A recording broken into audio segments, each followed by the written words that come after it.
Vous êtes autour du feu de camp, ici Alex Rigwald. Salut à tous, c'est Vic, bienvenue dans Feu de camp numéro 8.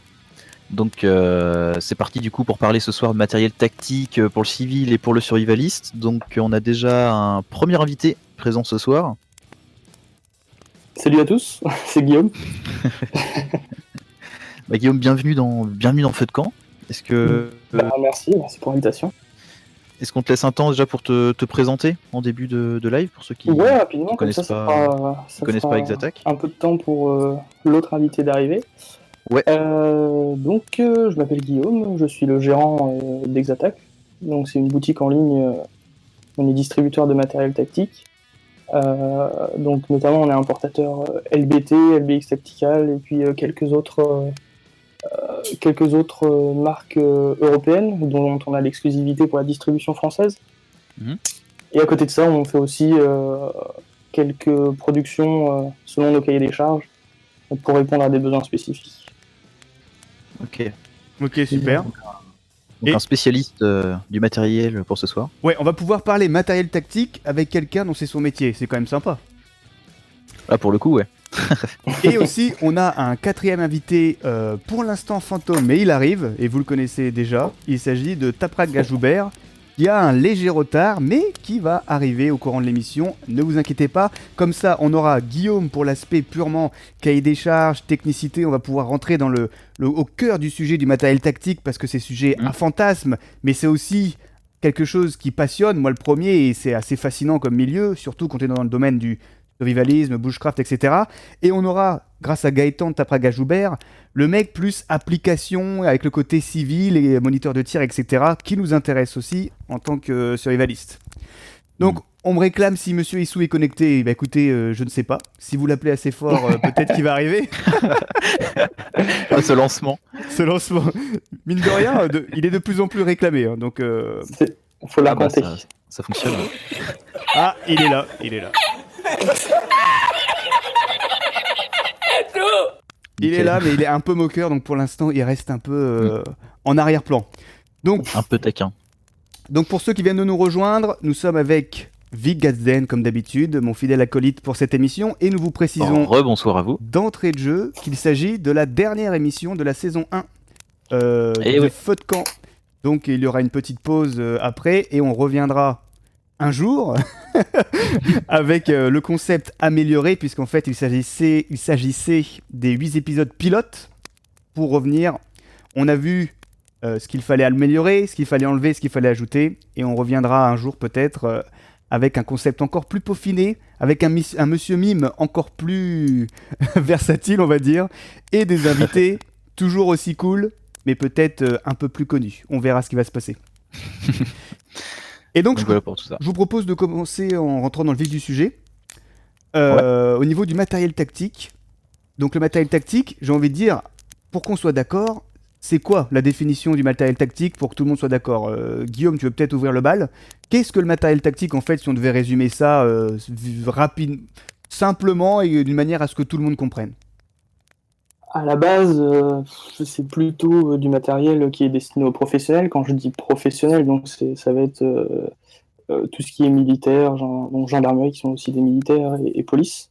Ça va être tout le matériel qui est nécessaire à l'accomplissement de leur mission. Ok, donc est-ce qu'on pourrait dire que c'est du matériel opérationnel, entre guillemets? Ouais, carrément. Oui.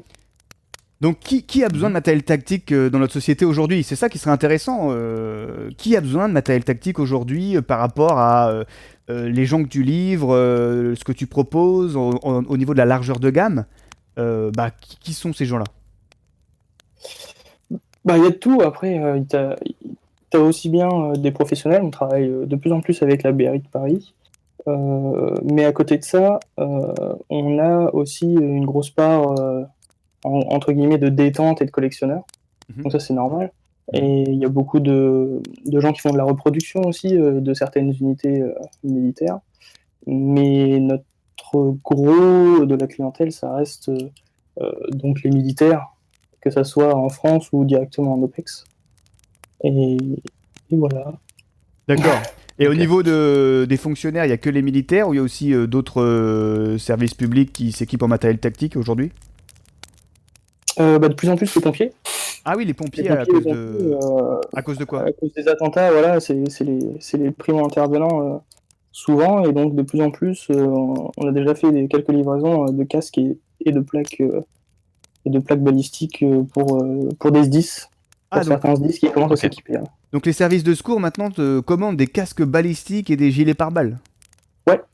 D'accord. C'est plutôt sur Paris. Après, tu as quelques grosses provinces qui s'équipent, Mhm. mais souvent c'est un jeu par caserne, parce que voilà, tu as juste vraiment les primo-intervenants, les premiers VSAV qui vont arriver sur place et pour faire le triage et aller les récupérer, qui doivent limiter leur exposition. Ok. Et tu parlais aussi qu'il y avait une part de des gens qui sont plus des passionnés, qui sont plus Ouais. dans, j'imagine, dans les activités outdoor. Est-ce que tu pourrais être plus précis sur ce profil-là qui est friand aussi de matériel tactique? Bah, c'est des gens qui aiment le gear, tout simplement, donc qui aiment Ouais. le Les matériel Geardos, technique. Enfin, comme on dit. Ouais, ouais, mais le geardos, ça a une petite connotation. T'as les gens qui aiment le gear et qui s'en servent, tu vois, Mhm. ils sont pas forcément professionnels. Ouais. Et puis, t'en as d'autres, effectivement, voilà, qui sont les geardos, qui ont un peu la connotation d'avoir beaucoup de choses et de pas beaucoup s'en servir. ouais, d'être en Mais, surpoids, mais beaucoup de matériel. voilà, c'est pas le matériel qui pèse lourd. Mm. Euh, euh, mais ouais, il y a quand même pas mal de personnes qui utilisent du matériel tactique euh, de manière dérivée, parce que c'est quand même du matériel qui est surdimensionné pour une application civile, mais du coup, ça te permet du coup d'avoir des produits qui sont vraiment robustes et efficaces. Donc si tu peux le détourner pour une utilisation civile, je trouve ça intéressant. Ouais, Moi, parce que je le fais beaucoup. oui, bah, je rebondis Je le là-dessus fais parce beaucoup. que c'est quand même du matériel qui n'est pas qui est assez cher en fait, et c'est certainement justifié, tu nous en parleras après, mais c'est plus cher Ouais. que ce qu'on peut trouver dans les grands magasins de sport. Et donc quel est l'intérêt d'acheter un pantalon de combat à 200 € au lieu d'un pantalon un peu renforcé chez Decathlon? D'un pantalon de chasse à 15 €, comme Voilà. Vic. Du Soloniac. Voilà. Pourtant c'est Pour pas pas mal, citer. mais c'est quoi la vraie différence, on va dire, entre voilà ce que peut nous proposer Decathlon, qui nous propose, je trouve, de l'excellent matériel par rapport au prix. Mais quand on a du matériel très haute qualité pour les professionnels, comme le matériel tactique que tu proposes, c'est quoi vraiment les réelles différences entre les deux? En fait, tu as plusieurs points. Purement au niveau des matières qui sont utilisées déjà. Euh, Au niveau, je viens de lire Ouais. les plaques balistiques. Oui, c'est utile. Mais bon, ça fait 5 kilos quand même, 2 Niji 4. C'est un peu lourd. C'est un peu lourd pour aller faire du VTT le dimanche. On parlera probablement après Euh, des plaques balistiques plus en détail. Ouais. mais pour revenir à la question d'Alex, Ouais. déjà, il y a les matériaux qui sont utilisés. Les normes ne sont pas les mêmes. Donc après, il y a, selon les déclinaisons et bien sûr selon les prix, il va y avoir des matériaux inifugés, des matériaux qui vont résister à beaucoup plus de lavage, par exemple. Mhm. Mhm. Notamment au niveau la tenue du camouflage, c'est ça que tu sous-entends? Ouais, t'as la tenue du camouflage, t'as aussi tout simplement comment dire, le tissu qui est plus résistant. Et puis après, t'as tout simplement le cahier des charges au niveau de la coupe. Donc avoir des zones élastiques pour être plus confortable, toutes les poches aussi qui vont être designées d'une certaine manière pour remplir les besoins d'un opérateur. Par exemple, sur un pantalon tactique, on aura des pantalons avec des poches qui auront des inserts exprès élastiques pour mettre des magasins de 30 coups type AR Mhm. française et que tu n'auras pas sur un pantalon civil, c'est normal. Mais après, du coup, si tu es civil, tu as un pantalon un peu tactique, bah, au lieu du magasin de 30 coups, dans l'emplacement qui est prévu pour ça, tu peux mettre par exemple une grosse batterie banque pour tes sorties outdoor. Tu Ouais. as plein de trucs, pareil au niveau des genouillères, tu as souvent un gros renfort au niveau des genouillères, enfin des genoux, sur lesquels tu peux mettre à l'intérieur soit des protections souples, soit des coques un peu plus dures selon les modèles. Ça, c'est vachement bien. Et puis, le renfort n'est souvent pas de la même qualité, quoi. Et au niveau la façon dont c'est cousu, peut-être des traitements contre les infrarouges, tout ça, c'est pas des choses qu'on voit quand on achète le pantalon et qu'un néophyte ne verra pas la différence, on va dire, entre un pantalon à 15 euros ou à 200 euros. Mais ça, j'ai cru comprendre que quand le pantalon coûtait 200 euros, il y avait aussi des traitements qu'on voyait pas parce qu'on n'avait pas l'application directe en tant que civil, quoi. Ouais, c'est ça. C'est... Donc, je vais reprendre ta question, excuse-moi. Euh, Tu peux répéter? Hein? Tu peux répéter? Ah, ça a micro-coupé, c'est pour ça. Je disais, Ouais, oui, j'ai pas la tout façon entendu. dont c'est cousu, est-ce qu'il y a une différence? Est-ce que, Ouais, par exemple, il y a des voilà, il y a traitements... des différences parce que sur de l'équipement militaire, tu vas avoir des coutures en fait. Si tu veux, dans le processus de couture, ça va repasser 4-5 fois dessus en Z pour faire des coupures d'arrêt, etc. Mhm.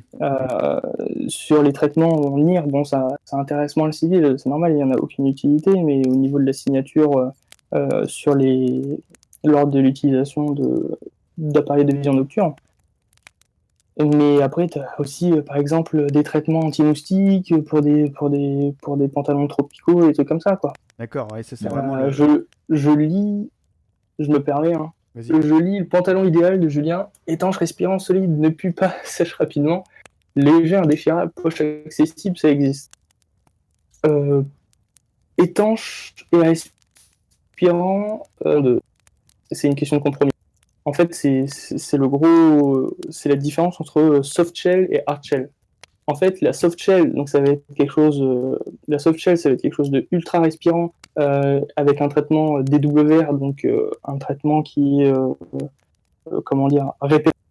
Donc ça va rester étanche pour des pluies modérées. Mais par contre, si tu es sous une averse, bah, tu vas être trempé. C'est t'as tout ce qui est Arcteryx, Tila, tout ce qui est Gore-Tex, trilaminé. Tu vas rester respirante, mais par contre, tu peux rester une journée sous une pluie battante, tu seras tout sec à l'intérieur.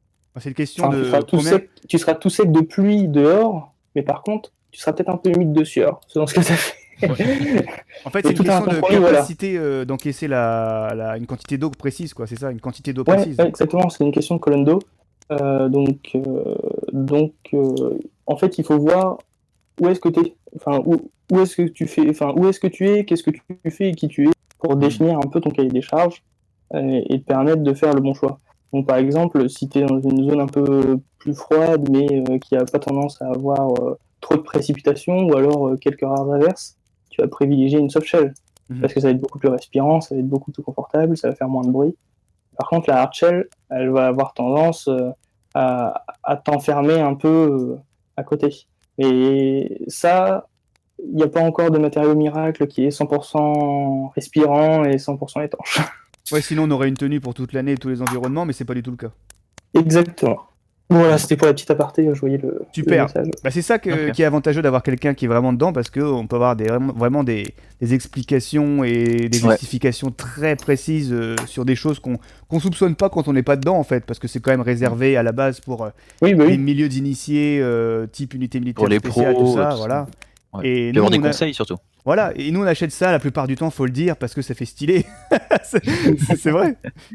Mais et toi, Vic, tu possèdes quoi comme matériel tactique en tant que, on va dire, bushcrafteux, survivaliste du Soloniac, ça fait stylé ou quoi? C'est vrai que... En modèle Pueblo, c'est sûr. Mais, moi, j'ai pas tellement de matos vraiment tactique et tout ça. Je suis beaucoup plus, pour des raisons de budget, hein, beaucoup plus centré sur du matos civil et du surplus aussi. La question du surplus militaire, c'est intéressant aussi, mais c'est vrai que pour le coup, on a, je pense, très souvent des technologies de matériaux beaucoup plus anciennes que ce qui peut être proposé actuellement dans le matériel tactique.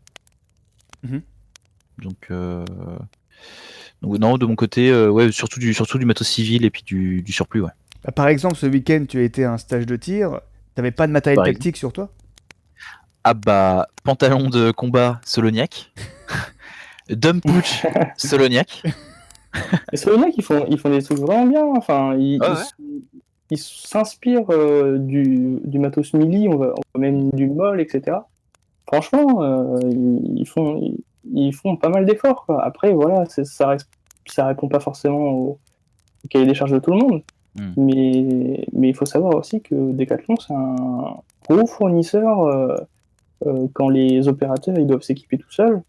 Il y en a beaucoup, ils vont taper chez Decathlon, ils en sont très contents. Hein. Ouais, pour des petites choses, des petits Ouais, éléments bah qui peuvent oui, manquer. Donc, Typiquement des pots de souris et des machins comme ça, c'est vrai que ouais, pas besoin de Je rebondis Ouais. sur ce que tu dis au niveau des coupes chez Decathlon. C'est vrai que ces dernières années, on voit comment sont cousus les pantalons, notamment au niveau de la taille, tout ça. On voit clairement que c'est inspiré de ces fameux pantalons tactiques que tu vends, par exemple, Guillaume. Ils ont aussi un uniforme qui est une copie d'une Gorka. oui, j'ai vu. Ça saute aux J'ai yeux. vu. Ça saute aux yeux. C'est une copie d'une Gorka dans un tissu un peu plus déperlant, on va dire, qui fait plus de bruit. Mais on voit clairement qu'ils s'inspirent de ça, et d'autant plus que Decathlon est très présent en Russie aussi. Donc ils doivent s'adapter à leur demande mondiale, on va dire. Ouais, oui. Non, mais franchement, c'est au niveau.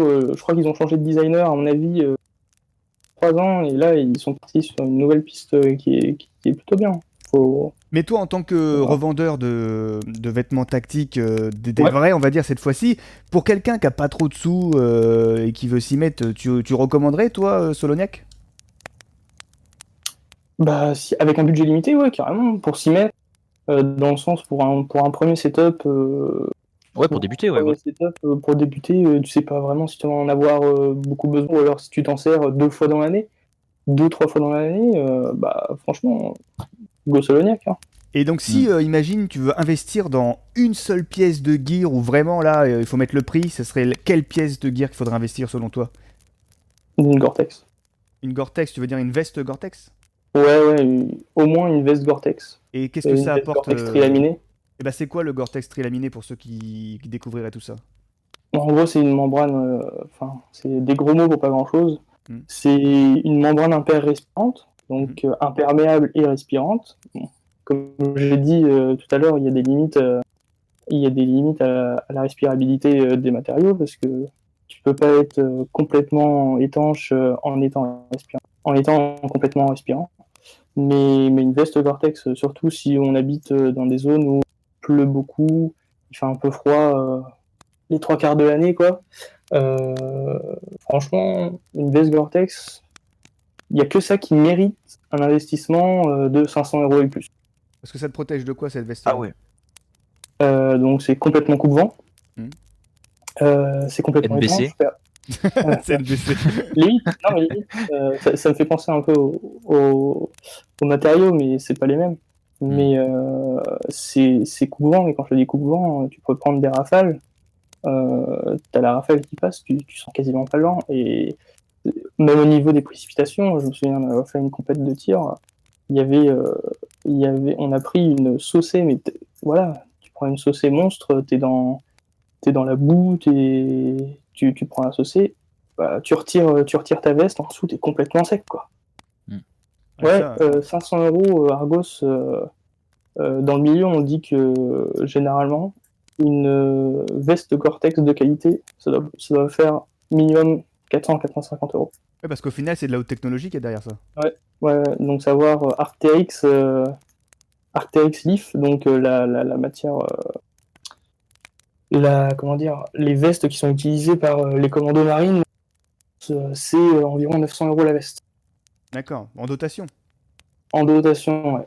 C'est 900 € la veste. Et là, justement, nous, on va rentrer bientôt une marque tchèque qui est aussi dans une gamme militaire. On va les rentrer bientôt là. On va pouvoir justement les proposer au ras des pâquerettes à 450-500 €. D'ailleurs, c'est un peu ce qui t'a fait connaître, c'est-à-dire que dans le milieu tactique, t'es arrivé en proposant une qualité égale, voire supérieure, et un peu moins chère qu'ailleurs. Ouais, c'est ça. Après, bon, t'as toujours t'as toujours des biais. Faut toujours faire une concession quelque part, tu vois. Oui, bah là, donc après, c'est soit l'endroit de fabrication, une partie de la coupe, des trucs comme ça, des raccourcis. Mais t'as quand même des produits où t'as peu de raccourcis avec une grosse différence de tarif. Oui. Et c'est vrai que je pense que ce soir, beaucoup de gens découvrent les prix à mettre entre guillemets dans une veste de qualité, comme on dit. Ah bah oui, ça choque. Moi, ça m'avait choqué. La première fois que j'ai entendu ça, je me suis dit jamais de la vie j'achète ça. Et puis au final, je suis tombé sur une occasion à moins de moitié prix, des trucs à moins 70% pendant un déstockage.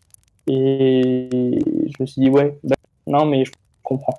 Mais moi aussi, parce que au début, j'étais pareil, comme tout le monde, 500 balles dans une veste, c'est pour une veste en plus tactique, entre guillemets, que tu peux pas mettre tous les jours, c'est beaucoup, mais en fait, c'est quand tu l'as essayé, tu comprends. Ouais. Quand tu l'as essayé, que t'as fait un week-end sous la pluie, tu fais ah ouais, c'est pas mal quand même. Et donc, imaginez le mec pour qui c'est son métier d'être dans la gadoue, dans les terrains hostiles, tout ça, et bah pour lui, ça fait la différence, tu vois. Pour lui, vu qu'il va avoir un usage régulier, il va être dans des bonnes conditions. Tout. Ouais. Donc je vois qu'il y a des Girdos qui font de l'achat-vente dans le chat, donc je vois que les bonnes habitudes se perdent pas, c'est bien. Ça revend de la veste. Hein. Pour les le Gore-Tex, chat oui, je dis Gore-Tex, c'est terme générique pour matériel un peu respirant. Effectivement, Gore-Tex, c'est une marque qui est déposée par Dupont. Je crois que Climashield de Guillaume, c'est anglais, je crois. J'en ai entendu parler. Il paraît que c'est très très très bien. Allez vous faire enculer, c'est pas ça la vie. C'est le mauvais, excusez-moi.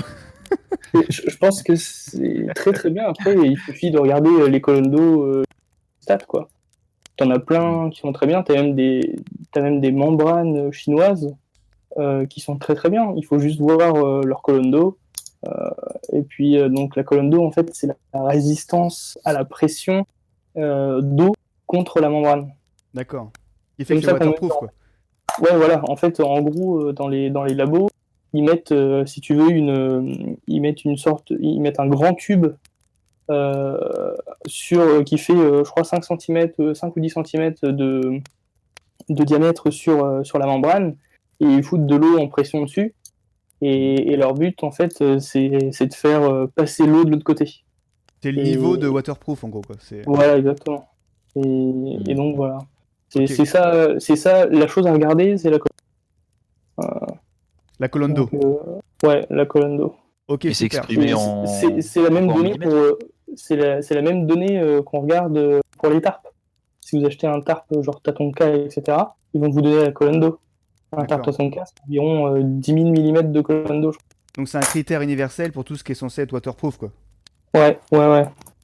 Ok, bah je te remercie pour ces précieuses informations. Bon, je pense que beaucoup de gens ont appris pas mal de choses pour sélectionner leur prochaine veste et leur prochain tarp. Par exemple, un tarp Tatonka en coton, tu sais, les polycotons qui prennent pas, qui évitent de se trouer avec les flamèches, parce que c'est du coton enduit. Ouais. C'est 3000 mm de Colondo. D'accord. 3 mètres, quoi. Voilà, une veste Arcteryx, c'est environ 18 000 mm de Colondo. Et à savoir qu'avec les tarps Tatonka, déjà, même avec des grosses neiges, etc., ça a du mal à passer. Donc, ouais, donc là on voit la veste où vont les la veste ultra surdimensionnée, et après justement les gammes militaires, elles ont des spécificités propres, dans le sens où les gammes militaires, par exemple quand tu tires et que tu as un étui chaud qui tombe sur ta veste, ça va pas coller à la membrane et la déglinguer. Ah oui, donc elle a une résistance aussi thermique accrue, voilà, etc. Elle a un minimum de résistance et en fait elle va glisser dessus. Moi ça m'est déjà arrivé.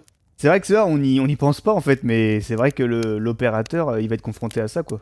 Ah ouais, t'as des besoins complètement spécifiques. Surtout le mec à la MG42, les cartouches, elles giclent. Hein. Ah ouais, puis c'est chaud. Hein. Et elles sont chaudes. Ok, je te remercie pour ces précisions. Tu veux ajouter quelque chose peut-être, Vic ? Là-dessus, non. Moi, je m'y connais pas tellement en fait sur tout ce qui est. Je connais plus le rayon chasse de Decathlon que les boutiques de matos tactique. Tu vas pouvoir nous faire le panier parfait du rayon Solognac. Ah bah. Pour les débutants. C'est vrai que sur les chasseurs du chat, dont El Famoso ariégeois, confirmeront qu'effectivement le rayon s'est sacrément modernisé et a pas mal évolué sur plusieurs années. Donc. Super. Comme tu disais tout à l'heure. Maintenant qu'on a parlé un peu chiffon, pantalon, veste, tout ça, j'ai vu passer plusieurs fois le mot-clé plaque par balle. Alors, pour ceux qui étaient au salon du survivaliste, le premier du nom l'année dernière, n'est-ce pas Vic ? Il y avait un stand qui avait un succès fou. C'était le stand qui proposait de vendre des plaques par balle aux civils. Alors, il se trouve que Guillaume aussi en propose une gamme assez étendue d'ailleurs, y compris des casques. Et la première question que j'ai envie de te poser, c'est est-ce que c'est légal les plaques balistiques en France ? Parce qu'on sait très bien que l'accès aux armes et même au matériel de défense est assez compliqué. Et donc on sait pas trop où ranger les plaques. Est-ce que c'est une arme? Est-ce que c'est de la défense? Est-ce que c'est légal, pas légal? Est-ce qu'il y a une limite? Est-ce qu'il y a une Ouais, limite? Comment, voilà, toutes les contraintes. Qu'est-ce que tu pourrais nous dire là-dessus, Guillaume, au niveau des plaques balistiques pour le civil, bien sûr? Au niveau des protects balistiques, tout simplement, c'est légal. Et je rajouterais à ça, c'est légal pour l'instant. Ah, pourquoi ça? Pourquoi Parce que j'ai entendu des trucs. Ah, il y a des bruits de couloir. Ouais, Ouais, voilà. c'est comme les armes, ça va être réservé aux terroristes. Ah, c'est ça. Ouais. Mais oui, en gros, C'est dégueulasse, hein. pour l'instant, c'est légal. Dans le sens où c'est complètement pas réglementé. Nous, on exerce un devoir de réserve, entre guillemets, en demandant un titre d'identité pour chaque port. Tu veux dire Enfin, pour qu'il y chaque a un commande, vide... pardon. Tu veux dire Donc qu'il y a un nous, vide on a une juridique? copie. Il y a un vide juridique, ouais. Mais nous, on garde dans nos registres une copie recto verso de la carte nationale d'identité ou alors de la carte pro Ouais. des clients. Mais techniquement, parce que- rien ne vous le demande de le faire. Vous le faites en prévention de ce qui va... Techniquement, non. D'accord, Mais c'est la même raison. Nous, on choisit de prendre une entre guillemets, pas une assurance, mais ouais, d'être en mesure de justifier la vente. Votre bonne foi aussi? Voilà, exactement. Mais t'as d'autres magasins qui vont complètement supprimer la vente aux particuliers et faire que de la vente aux professionnels. Mais ça, c'est le magasin qui Ouais, c'est un choix du magasin, ouais. qui décide Ouais. ça. Ouais, exactement. Pour se Donc ça, couvrir. c'est une question de déontologie. Nous, on pense que c'est important de le mettre à disposition, mais faut pas abuser. Tu vois ce que je veux dire? Donc, on ne vend pas à n'importe qui. Mais à côté de ça, c'est important que ça soit disponible. Mais au niveau de justement de l'accès, donc c'est plutôt maintenant qu'il faut acheter des plaques que dans 6 mois, c'est ça? C'est ça. Ouais. D'accord. Ouais. Le message est passé. C'est bon ça. Comme la poudre noire en fait. Oui. Ouais, c'est un peu Un ça. Eh, j'ai entendu aussi Gomcoin, les mecs. Alors je dirais, c'est des bruits de couloir, mais achetez-vous les Gomcoin maintenant. Voilà. Bref. C'est bon, Alors attention, la détention de protection et comment dire, est complètement légal, mais sortir avec, c'est mauvais plan. D'accord. Ok, ouais, parce qu'il y a quelqu'un qui demandait dans le chat. Et ça Ouais. demandait aussi les durées de vie des types de Ouais, j'étais protection. en train de répondre pour le chat, bah, si tu l'abordes, je vais répondre comme ça. Les durées de vie, c'est donné pour 5 ans. Tout simplement parce que... Ah ouais. Mais après, ces 5 ans, en fait, la protection est garantie pendant 5 ans, pendant une utilisation normale. Mais après, si tu le stockes pendant 10 ans, à l'abri de l'humidité, etc., et ben, elle va encore fonctionner, tu vois. Mais c'est au niveau des cols qui sont utilisés, des expositions aux UV, t'as plein de facteurs, en fait, qui font que les plaques céramiques, attention, parce que si tu prends des plaques en acier, comme les AR500 au Oui, States, voilà, même si je suis pensais à ça, complètement pas je voulais fan, poser parce cette que question, ouais. si tu veux, tu as une transmission de l'énergie cinétique qui est quasi complète sur le porteur. Bah, par exemple, ça va se conserver beaucoup plus longtemps, ad vitam aeternam, quasiment. Et Et oui, la garantie, quand on te vend une paire de plaques, c'est 5 ans. C'est pour ça que nous, la plupart, même les casques, hein, c'est pour ça que la plupart, par exemple, nous, des commandes qu'on fait, on a très peu de stock, parce qu'on veut pas que ça reste. On veut que l'utilisateur, en fait, quand il fait sa commande, il puisse bénéficier de ces 5 ans de garantie au maximum, quoi. Oui, je vois. Pas avoir une plaque datée de l'année dernière, qui a été fabriquée l'année dernière. Mais si... Exactement, Astur. Gourdo Astur. Plaque acier, c'est pas la vie. PE, c'est pareil. Donc tu veux dire pourquoi les plaques acier, c'est moins bien pareil, que... par contre, c'est vachement plus léger. Les plaques acier, personnellement, je suis pas fan du tout. Pourquoi? Parce que, alors oui, t'as très peu de déformation, mais ouais, non mais ça bouge pas. La plaque ne bouge pas. Justement, en fait, tout est une question de transfert d'énergie cinétique. tu as une énergie cinétique qui est dans ton projectile, dans ton ogive quand le coup part. Ouais. Cette énergie cinétique, elle va être transférée. C'est la loi, il n'y a rien qui se perd, tout se transforme. C'est les lois de la physique de base. Et en gros, le travail de la plaque, ça va être de faire échapper cette énergie cinétique sous une autre forme, parce qu'il faut savoir que des plaques, balistiques, c'est pas une potion d'invincibilité. Hein. C'est une amélioration des chances de survie suite à un coup, suite à une balle reçue. Parce que même si la balle ne traverse pas la plaque, tu peux quand même souffrir un pneumothorax. Enfin, ça peut casser une côte qui vient de rentrer dans le poumon. Ça fait faire des trucs assez hard. Hein. Oui, parce que c'est pas parce que t'es pas troué par la balle que l'énergie cinétique n'a pas fait des dégâts internes dans ton corps. Voilà, exactement. Et le problème des plaques acier, c'est que la plaque acier, ça va faire un tout petit trou. Enfin, ça va pas faire un tout petit trou, ça va faire une toute petite empreinte. Il faut te dire que s'il y a très peu de déformation, ça veut dire que l'énergie cinétique, elle n'est pas restée dans la plaque, elle était complètement mise. Dans ton corps, quoi. Voilà. Alors et donc c'est ça. Contrairement aux céramiques, la céramique, en fait, elle va avoir tendance à faire un petit cratère sur la plaque, à faire une déformation un peu plus large. Mm-hmm. Et c'est ça qui va un peu plus ménager le choc, ouais. C'est ça qui va ménager le choc. Donc les mecs, c'est hallucinant quand même. C'est pas comme dans les films où le mec il se fait shooter au 223 ou au 762 et puis quand le mec il se relève au bout de 5 secondes. C'est pas ça. C'est pas ça. Oui, parce qu'en vrai, quand tu te fais toucher la plupart du temps dans le pare-balles, tu restes quand même par terre. Hein. C'est juste que tu vas survivre. Tu restes par terre si tu perds pas connaissance. Et puis il faut le temps de reprendre tes esprits parce que ça fait un gros taquet quand même. Je pense que tu prends le plus gros quarterback aux États-Unis et puis tu lui fais faire un plaquage sur le mec, c'est à peu près ça. Hein. On a tendance à l'oublier parce que les gens pensent qu'à force de films d'Hollywood, tu tires dessus, la balle est arrêtée, c'est bon, mais ils oublient toute l'énergie cinétique qu'a la balle derrière, quoi. Ouais, toutes les problématiques associées. Ouais. Et puis ça dépend de la mine aussi. Parce qu'il y en a beaucoup qui disent oui, voilà, arrête de la balle Dakar. La 762, c'est la grosse terreur entre guillemets avec les attaques terroristes, etc. Ouais, mais ça arrête de la balle Dakar comment parce que justement, la boîte dont tu parlais, il y a des trucs qui m'ont fait. Des fois, c'est marqué résistance à l'AK. Il faut voir les normes. Parce que à l'AK comment ? Et à l'AK avec quelle déformation derrière ? Il y a des normes. Donc, souvent, on est basé sur les normes NIJ. Donc, c'est les normes américaines de protection balistique. Et au final, par exemple, nous, on vend que du NIJ4. Parce que on vend le niveau de protection maximum. Comme ça nous permet en fait d'offrir des tarifs plus bas parce qu'on en commande plus. Au lieu de se perdre avec plusieurs modèles, etc.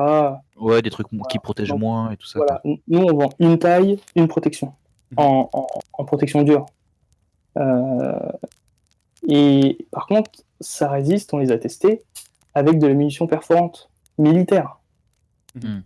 Donc, même du 30-06, je sais pas si vous voyez, le vététiste, je crois que c'est avec du 30-06 qui s'est fait shooter. Oh putain, il devait pas être clair. Ouais. C'est énorme les cratères que ça fait. Hein. Et même dans les plaques, hein, c'est hallucinant. Mais c'est pour ça qu'il y a plusieurs facteurs qu'il faut prendre en compte. C'est la résistance, est-ce que ça a été testé est-ce qu'il y a des vidéos pour voir de vos yeux ce que ça donne ? Parce que j'ai vu des mecs aussi qui faisaient des vidéos genre du matos balistique en mode regarde mon casque il est par balle et au final il retournait le casque et tu vois alors oui la balle n'avait pas traversé, l'ogive il n'avait pas traversé, mais par contre t'avais une déformation, ça devait faire en profondeur 3-4 cm quoi. Bref, la balle, elle n'a pas percé la coque, mais par contre, t'as un trauma, enfin, tu t'es fait défoncer la boîte crânienne, quoi, et puis t'as un bout de cerveau qui s'est fait enfoncer. Ouais, la balle est pas Donc, passée, mais ton casque avec sa déformation, t'as défoncé le crâne quand même. bah, t'es dead quand même. Hein. Voilà, c'est ça. T'es dead quand même. Ouais. Donc, il y a plein de trucs qu'il faut voir. De toute façon, il n'y a pas de secret.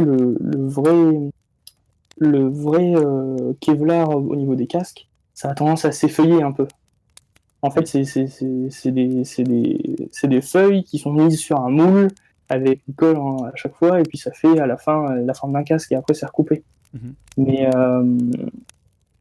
ouais, il faut faire vachement attention à ça. C'est pareil, parce que même si t'as que du NIJ, par exemple, 3, les casques c'est que du NIJ 3 quasiment, t'as quand même déjà 1,45 kg sur la tête, les cervicales ça pèse, et puis en plus si tu mets du matos dessus, des NVG, des lampes, des trucs comme ça a tendance à vite peser. Mais la différence entre un bon casque et un mauvais casque, c'est par exemple une ogive d'AK qui va arriver à fleur de casque, elle va avoir tendance à suivre la parabole interne de la forme du casque pour pouvoir justement amoindrir les effets d'un tel coup. Ouais, voilà, exactement. Et toujours pour rester dans le sujet des plaques, il y a quelqu'un qui demande dans le chat si, en ce qui concerne les plaques acier, il y a des soucis de shrapnel au moment de l'impact. Je pense qu'il parle de rebond, mais... Ah bah oui, comme les bongs. Hein. Alors peut-être juste après, avant de répondre à la question, excuse-moi, on a notre deuxième invité qui vient d'aller chercher. Bonjour tout le monde. Ah, salut Gaëtan. Salut. Salut. Bienvenue. Désolé pour le retard. Pas de souci. On était, alors là, on était absorbés dans les cahiers techniques, les cahiers des charges. Tout le monde posait ses questions. Donc tu nous rejoins au bon moment, puisqu'on va pouvoir aborder aussi l'aspect pratique pour le civil, parce que là on était vraiment dans la technicité avec Guillaume de la boutique Exattack qui vend du matériel tactique. Et donc on va pouvoir, après avoir découvert tout ce que nous permet la technologie aujourd'hui en matériel tactique, qu'est-ce qui est vraiment adapté pour le citoyen, parce que toi tu es moniteur de tir à l'ENIT, et l'ENIT c'est pour faire des formations de tir destinées aux civils. Professionnel. Bah, il n'y a que le TED en fait. L'ENIT fait des formations de tir destinées aux professionnels, mais il y a le module TED qui est réservé aux civils. C'est un module qui a été demandé par les administrations pour les civils qui voudraient détenir une arme au titre de la défense. D'accord. Bah, vas-y, je te laisse 2-3 phrases pour te présenter, parce que comme tu n'étais pas là au début, pour ceux qui te découvrent, et puis après on enchaîne. Ok, bonsoir tout le monde, je m'appelle Gaëtan et j'anime la chaîne Taprak Gajoubert. Et sur ma chaîne, vous trouvez, c'est axé autour du tir, des présentations d'armes, après essayer de faire des trickshots, refaire un peu ce que font les tireurs américains. Et puis moi, c'est vraiment axé sur le fun, pour ceux qui connaissent, qui regardent. Et les présentations d'armes, voilà, c'est un petit peu tout. Puis je fais des tutos aussi sur le tir pour s'améliorer au tir. Ok, super. De toute façon, toutes les chaînes des participants et les sites sont rappelés dans la description. Et on va reprendre la discussion. On va terminer sur l'aspect technique avec ces fameuses plaques par balle en acier qui peuvent provoquer des ricochets et qui sont apparemment moins intéressantes que les céramiques.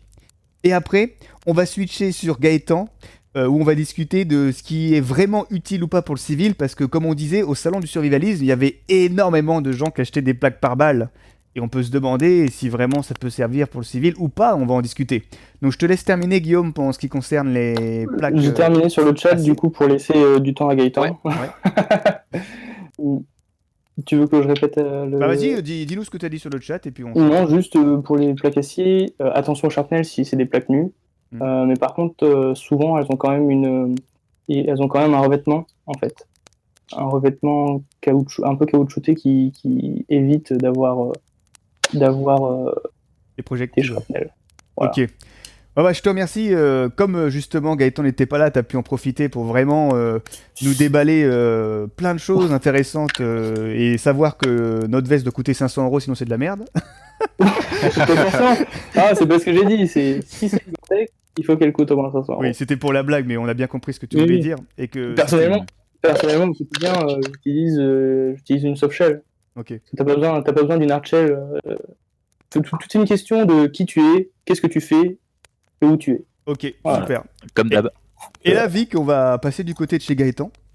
Et justement, j'ai remarqué que l'ENIT avait vraiment, on va dire, un point d'honneur à présenter parmi ses capacités de formation de tir professionnel, et là je parle plutôt du côté civil, une certaine approche des armes à feu, donc bien citoyenne. Et justement, ça jouait aussi sur la façon de s'habiller, la façon de porter son arme, la façon, quel holster choisir, tout ça. Et... Ouais, sur l'équipement et surtout, ouais. Et puis aussi la façon dont Gaëtan présente sa chaîne, on voit très bien que tu prends toujours un soin à te présenter en civil, tranquille, de pas avoir l'air offensif, comme on peut le voir dans les chaînes américaines où tout le monde est habillé en mode combat. Complètement. Et je voulais savoir justement ce que tu en penses de tout ça et quels sont les matériels tactiques qui, selon toi, en tant qu'instructeur de tir, sont vraiment nécessaires à la pratique du tir pour le civil, même si c'est un tir de défense? Bah, nous, ce qu'on utilise pour le module tête, déjà, c'est une sacoche. Je sais pas si vous avez vu la vidéo, on avait déjà parlé lors des précédents lives. C'est même plus du tout un holster, c'est une sacoche. J'avais expliqué qu'en fait, si les gens qui viennent ne sont pas forcément des gens qui sont habitués à porter une arme. Si le poids devient trop lourd, aussi bien physiquement que psychologiquement, ils peuvent poser la sacoche. Et sinon, on a le holster de poche en Kidex. J'ai fait une vidéo dessus aussi. C'est-à-dire qu'il permet un port pas ostentatoire sur le côté, mais d'avoir son arme sur la poche arrière et de pouvoir travailler de la même façon au holster. Et donc, oui, parce que vas-y. Je te coupe, j'en parlais avec un instructeur ENIT, un ami à moi. En fait, le holster de poche, il est considéré par la FFT, il n'est pas considéré comme un holster. Et c'est vachement cool du coup pour les stands et pour des utilisations comme ça. Bah, disons que tu effaces tout l'aspect, pas belliqueux, mais l'aspect de la personne qui est avec toi avec une arme à la ceinture. Ouais, exactement. Ostentatoire. Et ça permet quand même de l'avoir en sécurité sur toi. Ouais, je suis complètement d'accord. Voilà, c'était...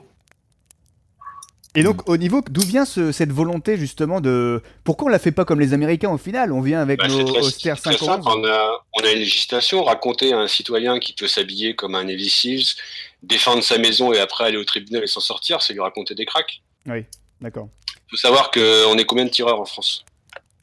Tu comptes les chasseurs ou pas? Oui, tu comptes qui tu veux, hein, les gens qui gravitent autour de la sphère des armes. 1 million? Il y a peut-être 1 million, j'allais dire, ouais, même pas un peu plus même. Ouais. Voilà. Avec les chasseurs. Sinon, on est 100 000 tireurs. Oui. Tu vois, un exemple tout simple, hein, tu prends, j'ai plein de potes qui font ça, ils ont pris leur Glock, sur la plaque à l'arrière, ils mettent une tête de mort, un truc comme ça.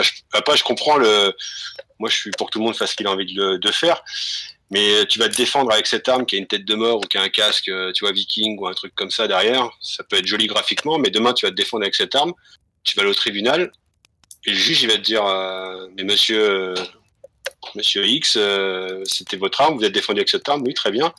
Et la tête de mort derrière, c'est que vous êtes attiré par la mort. Voilà. C'est toutes ces choses qu'il faut prendre en compte. Ça a été déjà pris en compte pour de vrai dans les procès, ça? Bien sûr. Ah, c'est incroyable, là, tu nous annonces un truc très important parce que... Attends, je vais raconter un petit rétexte personnel. Vas-y. Enfin, moi, j'aime bien tout ce qui est tactique et tout, c'est cool, j'aime les mêmes films, tu vois, j'aime les Fuite du Faucon Noir, des choses comme ça, maintenant dans la vie de tous les jours. Moi, il y a 2 ans, pendant la finale de Roland-Garros, j'ai eu une intrusion domiciliaire alors que j'étais chez moi. C'était la canicule, tous les volets étaient fermés et les gens pensaient qu'il y avait personne. J'étais là avec ma femme, je jouais à l'étage avec mon fils, on entendait du bruit au rez-de-chaussée, il y a des gars qui sont rentrés, 3-4 gars avec un pied de biche et tout ça. J'étais en short, en fait, je vais pas dire que j'étais en slip, mais j'étais en short. J'aurais pu avoir tout l'équipement tactique. Ce que je veux dire, c'est que quand tu es civil et si un jour tu es amené à devoir te défendre ou à sortir ton arme, il y a très peu de chances que tu sois avec un porte-claque ou avec un holster. Parce que si c'était le cas, quand la police va arriver, qu'ils vont faire les constatations, que tu vas te retrouver devant un juge, va lui expliquer ce que tu foutais chez toi avec un holster et un porte-plaque au moment où les gens sont venus t'agresser. Tu faisais des photos pour les forums d'Airsoft. Achète-toi des grandes rames. Achète-toi des grandes rames. Ouais, tu m'étonnes. Mais en fait, tu vois, c'est juste ça. Après, moi, je suis pas contre les mecs qui achètent du tactique et tout, c'est cool. Mais maintenant, il faut savoir. Moi, je suis pour qu'on se fasse plaisir dans la vie. Tu vois, si tu veux acheter des armes, tu vas l'équiper et tout ça. Ok, je suis pour tout ça. Maintenant, si on veut parler de réalité, de pragmatisme, il faut penser à l'après. Et je t'assure que quand tu vois, on le dit, ça fait rigoler, mais là, on se pose tous 5 minutes, on se dit, ouais, tu te retrouves chez... Alors, ok, donc ils sont rentrés chez vous, vous êtes défendus, ouais, ok. Et donc, vous aviez votre holster, ok, ouais. Et vous aviez ce gilet tactique, là, ok. Et c'est votre tenue normale chez vous, tu vois. Faut pouvoir justifier derrière. T'es grillé. Et si on réfléchit, à chaque fois que tu t'es fait... les gens qui se sont fait agresser chez eux, ils sont plus ou moins fait surprendre, parce qu'il n'y a pas beaucoup d'agresseurs qui vont t'envoyer un fax ou un email avant pour te dire on arrive. Oui. Et forcément... T'auras beau avoir tout le matos tactique que tu veux, bah, il sera pas à portée de main, quoi. Ouais, de toute façon, tu seras par définition surpris, puisque ceux qui attaquent auront toujours la surprise de leur côté. Moi, j'étais en caleçon. Hein. D'accord. Avec la tête d'Homer Simpson et tout, c'est pas crédible. Ouais. Non, mais tu vois ce que je veux dire. Après, c'est ça. En fait, il faut juste C'était pas un avoir caleçon multicam. Non. Oui, parce qu'attention au juge là. J'avais un caleçon tactique avec un rouleau de papier en Kevlar et tout. Avec du molle. Non, mais vous comprenez un peu Oui, c'est super intéressant ce que tu dis parce que Ouais. franchement, quand je vois, tu sais, c'est devenu limite une passion, une mode, même un business, tout ce qui est customisation d'armes à feu, que ça soit esthétique au niveau des logos ou tu sais tout ce qui est stippling, tout ça. Et on se rend compte qu'au final, il vaut mieux rien faire dessus parce que ça peut se retourner contre toi le moindre logo un peu stylé que. Ça dépend ce que tu fais, mais c'est clair que si t'arrives avec des têtes de mort partout et tout, je dis pas que c'est pas beau, je dis pas que je comprends pas les gens qui aiment, je dis que on est dans une société où les armes sont pas forcément bien vues, et que si t'arrives devant un magistrat et qu'il voit tout ça, le gars, il va pas chercher midi à 14h, quoi. Ça va pas arranger ton dossier. Excellent. Ouais. Tu veux ajouter quelque chose, Vic? Non, c'est bon pour moi. Je suis assez d'accord avec cette approche-là, justement très civile, hein, parce qu'effectivement. Et puis moi, j'aime à dire, qu'est-ce qui va faire que tu vas mieux tirer en treillis ou en pantalon 5-11 qu'en Bermuda rose, quoi. C'est ça. Ça change pas ta valeur de. Donc résultat, les trainings en tongs, chemise à fleurs et Glock dénudé, voilà. Non, mais après, c'est pas tomber dans les extrêmes, mais ouais, si tu veux un petit peu de la philosophie, je trouve que c'est. En minimaliste, ouais. Ça change pas qui tu es, quoi. Exactement. Et tu parlais de la sacoche. Alors moi, ça me fait penser, Guillaume, tu nous reçois? Oui. Tu te souviens de Gabe Suarez, Je suis actif sur le chat. Je vois ça, ouais. Et tu te souviens de Gabe Suarez, le terrorist interdiction bag? Ouais, le type, il était génial, et ça se fait de plus en plus. Et bah tu vois, Gaëtan de Lenit, il promeut ce type d'emport, c'est-à-dire la petite sacoche où en fait ça a l'air d'une sacoche un peu random, donc il n'y a pas de molly tout de suite, mais en fait quand tu soulèves le couvercle, bah t'as déjà ton gun avec le holster, tout ça, et c'est un mini emport de combat civil, quoi. T'as même les sacs à main 511 maintenant qui ont... Les sacs à main 511 Ouais, t'as des sacs à main 511 qui ont des emplacements pour tout ça. D'accord, ça j'étais pas au courant. Et donc, est-ce que Gaëtan, tu peux nous en dire un peu plus sur votre philosophie de la sacoche de combat du civil, entre guillemets? Non, ce que je te dis, c'est ce que je viens de t'expliquer, c'est que porter une arme, ça peut être un poids, parce que tout le monde n'est pas forcément un tireur émérite. Les gens qui viennent suivre cette formation, c'est qu'ils ont besoin de la défense, mais ils sont peut-être pas forcément habitués à porter une arme tout le temps. Donc si ça devient un poids dans les deux sens, aussi bien physique que moral, ils peuvent poser la sacoche. Il n'y a plus le même rapport qu'un holster, en fait, où on va avoir l'arme contre soi. Je pense que psychologiquement, c'est deux choses. C'est plus un accessoire que vous utilisez pendant les stages. Ouais, pendant le TED. Ouais, ok. C'est bien ça. Et par rapport à ça, Vic, toi qui as fait un stage de tir ce week-end, t'étais équipé comment? Ah bah comme on disait tout à l'heure, pantalon Solognac, dump pooch Solognac. Au niveau de ton emport d'armes, c'est ça que je te demandais. Ouais, et bah petit holster AliExpress. Qui vaut moins qu'une boîte de mun. Petit porte-chargeur faussement tactique d'Ali aussi. Et puis voilà que du holsters plastique, tu sais. Ouais, les copies de holsters israéliens à boutons là. Oui, je vois, les CQC. Ouais. Et il a tenu le week-end? Mais ça tourne, y a pas de souci. Ah, mais voilà, comme quoi des fois. C'est sûr que. Ouais, mais après, voilà, on revient à la question de départ. C'est pas un matériel dans lequel je mettrais ma vie en main. C'est sûr que si c'est pour du réel, bon, et qu'on a du matos de merde qui nous lâche au dernier moment, c'est ça aussi, quoi. Et sans dire de nom, les participants, ils étaient tous équipés pareil. Quelle tendance t'as vu au niveau de l'équipement? Est-ce qu'il y avait du gros geardos? Sans plus, non, c'était assez tactique, moderne. Je pense que j'étais le plus civilian opérateur du lot. Oui. Mais dans l'ensemble, il y avait un petit peu tout. Ça dépendait des personnes aussi, puis de la façon de comment eux veulent un petit peu pratiquer le tir. Et puis après, il y a pas mal de choses, je pense, qui sont aussi personnelles au niveau de l'organisation, au niveau des manipulations. Au niveau de où on dispose les différents éléments qu'on trimballe, on n'a pas tous la même approche non plus. Donc ça dépend des dégâts, mais en gros assez tactique quand même, mais ça correspondait bien au stage aussi. Il fallait que, en gros, tout servait. Il n'y avait pas non plus de porte-avions et de choses en surplus qui servaient qu'à faire beau. D'accord. Et lors du stage, ils ont abordé la manière justement de porter son arme, les impacts psychologiques, comme un peu nous dit Gaëtan, tout ça. Ça fait partie du stage ou pas? Pour le coup, pas tellement, parce que là, on n'était pas sur un stage d'initiation ou de première approche comme Gaëtan peut proposer. Là, on était vraiment entre tireurs avec déjà de l'expérience et tout ça, donc il n'y avait pas il n'y avait pas cette question-là en jeu. Hein. Ok, super. Quelqu'un a quelque chose à rajouter? Moi, je trouve que le mot tactique, je trouve qu'il est devenu, il a un peu galvaudé dans tous les sens, je trouve. Et ça en est devenu marketing, en fait. Quand tu regardes sur Internet, tu peux trouver des stylos tactiques, ça va pour tout, n'importe quoi, un peu. Des porte-clés tactiques.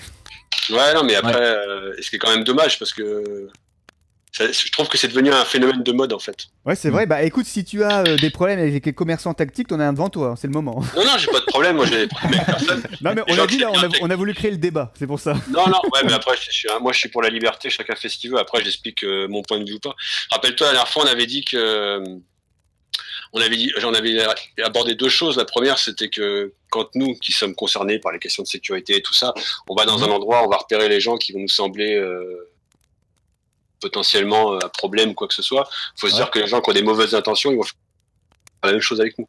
Et c'est clair que quelqu'un on en avait parlé, qui a le pantalon 5-11, qui a la petite sacoche comme ça, et ben, il va devenir aussi...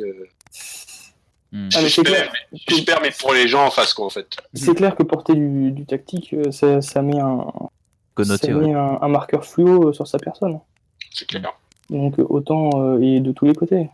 Et puis la moitié du temps, c'est des flics au repos ou des militaires au repos.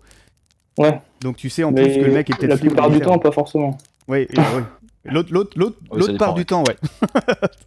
Puis moi, j'ai mon adage que j'aime bien quand je disais que les citoyens voulaient ressembler aux soldats. Alors, c'est pas de moi, hein, mais quand je disais que je l'ai dit à la fois, les citoyens veulent ressembler aux soldats, les soldats vont ressembler aux FS, les FS vont ressembler au service action, et le service action vont ressembler aux citoyens, pardon. Ouais, c'est exactement ça. Ça, c'était super intéressant. Je trouve que ça résume bien le... Finalement, quand tu regardes l'élite ne porte pas de militaire au final. Elle se fond dans la masse. Voilà. Donc ça résume tout. Voilà. Ouais. Alors, je vous propose de passer, si personne n'a rien d'autre à ajouter, je vous propose de passer à la seconde partie de l'émission. Si c'est ok pour vous? Ouais. Ok, bon, bah, on va passer à la deuxième partie de l'émission, qui sont les questions. On est parti. Eh, mais nous, c'est participatif, tu comprends, c'est collaboratif, donc on demande l'avis à tout le monde. Voilà, c'est pas binaire. Alors, est-ce que, Vic, tu as repéré quelques questions? Il y avait une question pour Gaëtan, si dans les stages il fallait justifier de la détention pour la défense. Ou si c'était, non, le stage tu peux le faire quand même, t'es pas obligé de justifier tu peux t'inscrire au thème. Ok. Ah, tu peux t'inscrire sans avoir une catégorie B? Ah non, maintenant il faut avoir une catégorie B depuis le nouveau décret de la FFTIR, il faut être licencié, avoir une autorisation de détention de catégorie B. Ah ouais, faut déjà être tireur quand même. Je sais même pas si j'ai des bêtises, je sais même plus si ça toujours possible sans avoir monté ce dossier. Faut que je me renseigne. D'accord, ouais, parce que j'ai cru comprendre qu'à une époque c'était possible. Ouais, faut que je me renseigne avec le nouveau décret, je t'avoue que je me suis pas penché dessus. Faut se mettre à jour, ok, pas de soucis. Bah tu nous diras ça prochainement. Avec plaisir. Et est-ce que tu as vu, Guillaume, comme tu étais beaucoup dans le chat, quelques questions que tu aimerais peut-être clarifier à l'oral, que tu as répondu par écrit, tout ça? Je vois juste s'il y avait une question de Bastien, s'il y avait un équipement tactique à avoir. Bah, je vais encore me répéter, mais ça dépend pour qui, pourquoi et où. On va dire pour le civil survivaliste, quoi. Voilà. Tu vois. Bah ouais, mais ça dépend. Enfin, je sais pas, un bon sac. Ouais, c'est un bon sac, c'est important. J'y pensais à l'instant, effectivement, la question du sac à dos, on l'a pas tellement abordé ce soir et Un bon sac. pour moi, Après, c'est un élément hyper important aussi. Ouais. Bah vas-y, Vic, on peut en parler, vas-y. Il n'y a pas de vérité universelle. C'est prenez le sac qui vous va, quoi. On n'a pas tous le même dos. Il y a un mec qui va prendre un sac et va dire ah, je le sens pas, c'était génialissime. Et puis tu vas le mettre sur ton dos, tu vas ah, c'est de la merde. Et toi, tu utilises quoi comme sac à titre personnel, vu que tu te déplaces beaucoup sur les stands de tir, présenter des armes au service d'ordre, de police, etc. Qu'est-ce que tu utilises par exemple pour toi comme sac à dos? Parce que faut bien que tu sois low profile d'or. Ouais, bah pour le coup, c'est pas le profile des masses. J'ai un sac noir 3 jours LBT qui a pas de molle devant en fait, il a juste un petit encart un petit encart velcro 90-60 mm. Ouais. Mais c'est tout ce qu'il y a. Et sinon après ouais, quand je me déplace sur des plus grands événements, j'ai un grand sac à roulettes où tu mets 2-3 personnes dedans. Ouais, c'est un sac à cadavre son truc. Je pense que les gens, si on leur décrit au niveau de l'audio, ils comprendront pas. Peut-être si tu mets un lien vers la fiche produit de ce sac-là, ils vont plus comprendre rapidement. Ouais, je vais mettre les 2 liens. C'est énorme, on peut mettre Je vais aller chercher ça. on peut mettre deux petites personnes en position fétale dedans, c'est sur roulette. Et toi, Vic, tu utilises quoi comme sac à dos pour tes activités outdoor, le stand, tout ça? Ça varie parce que j'en ai quelques-uns aussi. Je suis un petit peu guirdos aussi à ce niveau-là, au niveau du sac. Ça dépend. Pareil, pas de matos tellement tactique. Quelque chose que j'utilise un petit peu et je pense que je suis pas le seul aussi, c'est par exemple dans les sacs à dos, le matériel un petit peu tactique, mais en même temps discount. Il y a ce mix-là. Donc c'est plus du tactical. Typiquement, il y a une marque, une enseigne allemande connue de tout le monde qui propose ce genre de matos-là avec des sacs à dos un peu dans le même budget que pour du Decathlon, mais avec une gueule un petit peu tactique. Donc ça peut faire des compromis. Après, moi, ça dépend. En tout cas, pour la question des sacs, ça dépend aussi de l'activité. C'est sûr que je suis beaucoup sur du matos civil, que ce soit pour le stand ou pour les randos, les sorties et tout ça.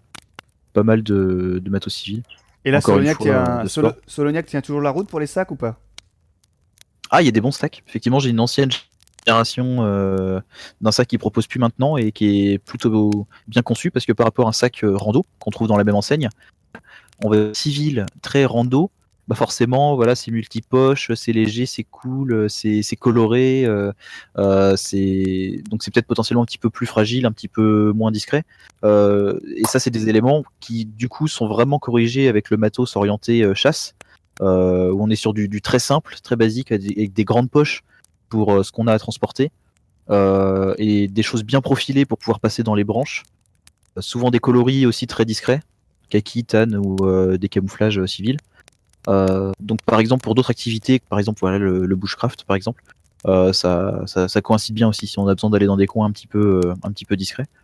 Donc voilà, il y a pas mal d'idées à prendre des deux côtés. Et toi, Gaëtan, j'allais dire Taprac Gajoubert.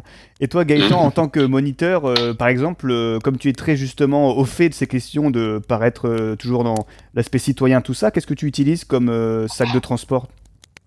Moi, j'ai un sac La Salle d'Armes Sponsorisé. qui est fabriqué par La Salle d'Armes. Voilà, merci Hugues. Après, j'ai une petite sacoche, puis c'est tout, quoi. Ok. Le seul truc que j'ai de tactique sur moi tous les jours, on va dire, c'est des chaussures. Tu utilises quoi? J'ai des Merrell ou des Beretta. D'accord. Des chaussures Beretta? Ouais. Tu sais, des espèces de bottes, des chaussures de montagne. Ah oui, c'est bon, je vois. J'ai ça pour la pluie et des Merrell, sinon après c'est le seul truc, sinon je suis en jean et t-shirt. C'est culasse à jouer aussi ou... Ouais. Non mais tu connais pas, il n'y a pas de camouflage. Ouais. Non, c'est vraiment le seul truc, après le sac à dos. Ok, très intéressant. Et puis pour finir la boucle, je vais dire mon sac, justement j'en ai testé pas mal, notamment grâce à Exattack. Et finalement j'utilise, par rapport à qui je suis, c'est-à-dire pas un opérationnel, un sac cabine, c'est-à-dire des sacs à dos, mais faits pour la taille des bagages cabine pour prendre l'avion. Je sais pas si vous voyez ce que je veux dire. C'est-à-dire que c'est des sacs qui sont cubiques, et putain ça c'est bien. C'est des sacs qui s'ouvrent entièrement, c'est-à-dire que tout le devant peut s'ouvrir complètement. Un peu comme un Medic Pack, ouais. Ouais, et ils sont cubiques, comme les sacs de médic militaires, ouais, voilà. Et ça contient, et en plus tu peux prendre l'avion sans payer de supplément, c'est super. Et ça coûte pas si cher que ça, alors je sais plus la grande marque qui fait ça, mais moi j'ai trouvé un équivalent sur Amazon moins cher, mais ça fait le taf. Et ça reste du... Là je parle sous le contrôle de Guillaume, je crois que c'est du Cordura 600D, ce qui reste quand même... Tiens, ouais, ça doit être du 500D à peu près. En sachant que tout ce qui est matériel militaire, souvent c'est du Cordura 1000D, c'est ça? Et pour dire que c'est quand même dans une matière tactique sans l'aspect.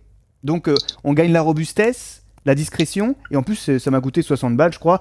Et franchement c'est super parce que c'est plus pour un profil voyageur urbain, prendre l'avion pour les petits trajets, tout ça quoi. Ouais, bah d'ailleurs j'ai utilisé le LBX qui était carré un peu pareil avec l'agencement, le Titan. Oui. Qui était en fait il était pareil, il a un peu moins le profile, mais si tu veux il a cette forme un peu rectangulaire de gros pavé, et à l'intérieur l'avantage c'est que c'est plein de velcro. Oui. Et ça moi j'adore, parce que ça me permet de mettre vraiment d'agencer comme je veux avec les poches velcro. Je suis devenu assez fan de ce mode de rangement là. Ouais, parce que tu penses que c'est... Enfin, au niveau trouver son matos plus vite, t'as vu une réelle différence. Ouais, c'est ça. Et puis, en fait, si tu veux, chez moi, j'ai un grand panneau Velcro. Mhm. Et sur le panneau Velcro, du coup, tu as des patchs, mais tu as aussi surtout toutes les poches Velcro qui sont stockées là. Forcément, Et il y a donc, les patchs. Et donc, et donc, en gros, quand je prépare mon sac, je le mets devant, je fais bon, je vais faire ça, donc j'ai besoin de ça, je décroche les velcro, je remets dans le sac et après taillot. Ok, force spéciale de l'e-commerce. Là, ça fait penser à un truc. Ce week-end, là, j'ai un ami qui m'a fait voir un sac qu'il a. Ouais. Et en fait, c'est un sac, on va dire, tactique, mais qui n'a pas l'air du tout tactique. En fait, c'est-à-dire qu'il n'y a aucun velcro apparent. Et t'as l'impression que c'est un sac. De chez Action. Alors que dedans, il y a holster, il y a tout ce qu'il faut. Mais il y a aussi plein de marques maintenant qui on va dire, je sais pas, qui font pas d'anti-tactique, qui font du tactique, mais avec rien d'apparent, en fait. Ouais, c'est ça. Super Mais- fonctionnel et tu vois rien, en fait. J'en parlais justement avec un flic de Paris qui fait beaucoup de civil et il me demandait si t'es en civil, tu veux vraiment. Tu prends un sac Eastpak. Ouais. Et Ah ouais, mais ouais, mais c'est ça. incroyable, Ouais, garantie. sauf que là, c'est à que je te parle, il y a quand même possibilité de mettre. Il fait porte-plaque, il y a un holster, Ouais. tu peux mettre des chargeurs et tout, sauf que quand tu le vois comme D'accord. ça, t'as l'impression que c'est un sac à dos de Bah, randonnée. après, tu peux mettre une plaque de rangement, tu sais, t'as des plaques d'un côté, de l'autre côté, Ça coupe. d'un Eastpak. Ça coupe un Et peu. ça te Guillaume. permet en plus de faire un kit anti-roway où tu peux vraiment ouvrir ton sac, prendre la. Je trouve que en plus au niveau rapport qualité-prix, parce qu'après du coup au niveau du matériel très low profile comme ça, d'une marque tactique, c'est souvent assez cher. Ouais. Donc je trouve que c'est ceux qui veulent vraiment un sac low pro résistant, qui est quel magasin tu vas voir un Eastpak. Donc, Ouais, carrément. Je Vraiment reprends le pour... matos. Attends, Vic, techniquement, ça a coupé un petit peu pendant que Guillaume a parlé. Donc, je voulais dire juste à Guillaume de parler un tout petit peu plus fort et je vais répéter ce que tu as dit pour le replay. C'est-à-dire que Guillaume propose pour un petit budget et. ça- Allô? Ouais, ça saccadait pour toi aussi, ouais. Ah merde. ouais. Bon, bah, vas-y, on passe à autre chose. Vas-y, Vic. Non, vas-y, c'est bon, on t'entend mieux là. Ouais, je disais que Guillaume, ce que tu proposais, et tu me corriges si je me trompe, c'est pour les petits budgets un sac Eastpak qui sont robustes avec une organisation d'une plaque rigide où tu viens scratcher des choses dessus, c'est ça? Ouais, c'est ça. Ok. Ça peut se bricoler soi-même, quoi. Et Ça peut se bloquer toi-même, ouais. Enfin, même moi, j'utilise un sac un peu old-gen, donc c'est les sacs 3 jours. À l'intérieur, t'as deux gros compartiments et c'est vide. En fait, moi, je mets ce type de plaque-là, en fait, pour avoir un rangement un peu sympa qui s'adapte à mes besoins. Ok, pas de souci. Quelqu'un veut... On arrive tout doucement à la fin de cet dernier épisode de la saison 1. Ah oui, ça, Gaëtan n'était pas là, mais on clôture la saison 1 de Feu de Camp avec cet épisode-là. On reviendra bientôt et en mieux, techniquement, si tout va bien. Et donc, je vous propose de faire un tour de fermeture pour rappeler les chaînes et les sites des participants. Et après, on se quittera, comme d'habitude, avec Vic. Guillaume, tu veux peut-être rappeler où est-ce qu'on peut te trouver pour ceux qui te découvriraient et qui voudraient aller voir les produits que tu proposes, par exemple? Donc, ceux qui veulent découvrir la boutique, c'est exattac.com. Je vais remettre un lien dans le chat pour ceux que ça intéresse. Oui. Et si vous avez besoin de conseils, n'hésitez pas à envoyer un message via le... Je vous répondrai directement. Vous dites que vous étiez au live. Et puis comme ça, je prendrai en charge votre mail. Ok, bah c'est super sympa. Gaëtan? Bah moi, vous pouvez me retrouver sur Taprak Gajoubert sur YouTube et sur Facebook. Et voilà, et puis je poste à peu près 2 vidéos par mois. Ok, super. Surtout la dernière, là, excellente, sur le Moloth. Hein, t'as vu? Super vidéo, ouais. Super bien. Avec mon chapeau. Avec ta toque. Rien ma vie. Rien ma vie. Ça change des bouées flamant rose. Ouais, c'est une bonne arme, le Moloth. Hein. On a vu Un ça. peu rustique, mais une bonne arme. Nickel. Ah, ça a l'air. Et Vic, cette fois-ci, t'es pas sur ta chaîne, donc tu dois Ah, présenter. va falloir que. À chaque fois, c'est l'étape de la présentation. Et bah écoutez, sur ma chaîne, effectivement, sur Ivalisme, de manière généraliste. Donc survivalisme urbain, préparation, prévoyance, etc. Tout ce qui est un petit peu bushcraft outdoor. Tout ce qui est tir arme à feu avec les chroniques armurières. Et voilà, pas mal de sujets variés pour pouvoir convenir un petit peu à tout le monde et que chacun y trouve son compte. Donc voilà, le lien en description, hein, comme d'habitude. Voilà pour moi. Ok, et puis pour moi, eh bien, puisqu'on est sur ma chaîne, vous connaissez, vous pouvez aller voir mon travail sur mon site alexrigval.fr, tout est écrit là-bas, et vous irez voir vous-même si je peux vous aider ou pas. Donc je vous remercie Gaëtan et Guillaume d'avoir participé à cette émission. Merci à toi. Merci à toi pour l'invite. Ouais, je pense que finalement, comme d'habitude, on a encore pas mal fait le tour. Il y aura encore beaucoup à dire, bien sûr, mais sur le format d'une heure, on fait en sorte d'être assez compressif, on va dire. Mais on a autant eu Guillaume qui nous a appris quand même pas mal de points techniques à vérifier maintenant pour notre futur matériel, même en tant que civil. Ouais. Et puis Gaëtan qui nous apporte toujours cette voix de la sagesse, du tir pour le citoyen, qu'on aime bien promouvoir. Et puis voilà, sinon je remercie une dernière fois Vic pour cette saison 1. Je sais pas si je vais continuer à travailler avec toi, c'est vraiment chiant. Mais... Ouais. On va s'arrêter là. On va s'arrêter là, hein. Et pareil, merci à toi pour avoir géré techniquement et parfaitement cette première saison de Feu de Camp. Pas de souci, avec plaisir. Pour ça devient trop sentimental, les gars. Là, ouais. Fais gaffe, on va devoir faire notre coming out dans pas longtemps. Ouais. Et pour ceux qui nous regardent, si vous voulez nous supporter, n'hésitez pas à poser vos pouces bleus. Je sais que moi, j'aime pas dire ça, mais aujourd'hui, on est obligé de demander à cause de l'algorithme YouTube. Donc, si vous avez apprécié la saison 1, n'hésitez pas à aller poser vos pouces bleus et à mettre un petit commentaire sympa, puisque ça compte énormément aujourd'hui pour la visibilité sur les algorithmes. Ouais. Et nous, ça nous motivera pour nous faire un truc encore plus gros, un peu mieux chiadé pour la prochaine fois, et ça sera avec plaisir. Ouais, pour le coup, maintenant, c'est comme ça que ça marche. Donc, post-blow, abonnage et la cloche. Exactement. Il n'y a pas un pouce tactique du coup? Sur cette blague, on va. Remarque, c'est un pouce gris. Ouais, c'est pas mal. C'est un pouce avec des passants molly. Ah non, c'est un pouce avec des gants mécaniques. Ah ouais, c'est ça. C'est pour ça la petite bordure. Ouais, pas mal. Ouais. Pourrait faire un petit skin. Tu sais, comme dans les jeux vidéo, tu peux changer les skins de ton thème et tout. Ouais, on va en faire. On va proposer ça. Alors, ça va être 5 € le skin gant multicam pour votre YouTube. Super. Bon, écoutez, je vous remercie tous, autant que personnellement que personnellement, en fait. Et puis, par tradition, on va laisser Vic clôturer ce live. Et merci Guillaume, merci Gaëtan, et merci à tous ceux qui nous ont suivis pour cette saison numéro 1 de Feu de Camp. C'est à toi. Merci Vic. À tous. Salut, merci à tous. Et effectivement, comme vient de dire Alex, merci à tous de nous avoir suivis là sur ces 8 premiers épisodes de Feu de Camp. On essaiera de revenir au plus vite avec donc un contenu encore meilleur et encore plein d'invités. Pour nos 2 invités de ce soir, évidemment, les liens en description pour les rejoindre. Et pour ma part, je vous remercie de nous suivre chaque semaine et je vous dis à très bientôt. Salut à tous.